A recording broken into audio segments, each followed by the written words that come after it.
ஒவ்வொருவரும் சொல்லுகிற கருத்து திமுக கழகத்தை அணியை எப்படி வீழ்த்த வேண்டும். அது நடக்காது, பலிக்காது. அவர்கள் யார் யாரோடு கூட்டு சேர்ந்தாலும் சரி, யார் யாரையோ துணைக்கு அழைத்து வந்தாலும் சரி, ஒரு காடு நடக்காது. உள்துறை மந்திரி அமித்ஷா என்ன மனிதர் மிகுந்த கர்வத்தோடும் அகந்தையோடும் திமுக கழகத்தை துடைத்து எறிவோம் என்று சொல்லுகிறார். பெரியவர் இவரை விட 100 மடங்கு 1000 மடங்கு பலம் கொண்டவர்கள் என்று கருதியவர்களாலேயே திமுக கழகத்தை அசைக்க முடியவில்லை. அது இரத்த தியாகத்திலே வளர்க்கப்பட்ட எக்கு கோட்டை.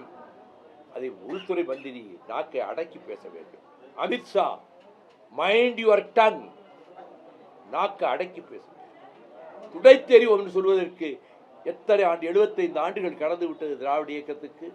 ரத்தமும் கண்ணீரும் வியர்வையும் சிந்தி பாதுகாக்கப்பட்ட அந்த இயக்கத்தை துடைத்தெறிவோம் என்று சொல்வதற்கு உள்துறை அமைச்சருக்கு அவ்வளவு ஆணவமா? ஒரு கால் நடக்காது. நாங்கள் அப்படி பேசுறோமா?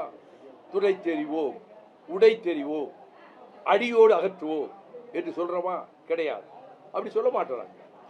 ஒரு கட்சியை மதித்து பேச வேண்டும். ஒரு ஆளுகிற கட்சி 75 ஆண்டு கால திராவிட இயக்க பின்புலம் கொண்ட கட்சியை துடைத்தெறிவோம் என்று பேசுகிற அளவுக்கு வன்மம் இருக்கிறது, வெறுப்பு இருக்கிறது, RSS என்கின்ற கர்வம் இருக்கிறது. ஒரு காலம் இது இந்தியை எதிர்த்து வீதியிலே மாணவர்களின் ரத்தம் கொட்டப்பட்ட பூமி இந்த மதுரை. இந்த மதுரையில் தான் காளிமுத்துவும் காமராசும் தியாகராயனர் கல்லூரி மாணவர்களாக இருந்து கொண்டு அரசியல் சட்டத்தை எரித்தார்கள்.